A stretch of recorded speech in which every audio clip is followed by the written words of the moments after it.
এই ভিডিওটা কিন্তু আপনারা কম বেশি সবাই দেখছেন। তো 2-3 দিন আগে কিন্তু এই ভিডিওটা এখানে আপলোড করছাল।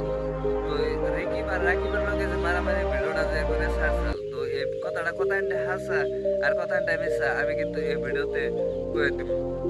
তো মানুষ কথাটা নিচে নামলে মানে এরকম ধরনের ভিডিও ছাড়া আর সাধারণত এটা ভিউসের জন্য মানে বেলেকের মারামারি ভিডিও মানে আইনে তো রিকিব আর রাকিবের ফটো লাগিয়ে মানে ভয়েস লাগিয়ে সুন্দর করে ছেড়ে দিছে। সাধারণত এটা ভিউসের জন্য মানুষ তাহলে কিরকম নিচে নামে আর রেকিব গোবারি আর আঙ্গবারি কিন্তু একদম বোগালে আর রেকিবের লগে কিন্তু এরকম ধরনের কোনো ঘটনা ঘটে নাই। আর এরকম ধরনের ঘটনা ঘটলে কিন্তু আমরা গম পাইতাম। আর কিন্তু আমরা কিন্তু ফুলি গম পাইতাম, কারণ এক লগে বাড়ি যেহেতু। তো আর রেকিবের লগে এরকম ধরনের ঘটনা ঘটে নাই বা রাকিবের লগে এরকম ধরনের ঘটনা ঘটে নাই। তো সাধারণত এটা ভিউসের জন্য কিন্তু এরকম মিশা বদনাম দিয়ে মানে ভিডিও ছাড়ছে। আর আরেকটা কথা, তো রিকিব আর রাকিবের এই ভিডিও মারামারির ভিডিওটা দেখে কিন্তু বহুতে আমারে ফোন মারছে।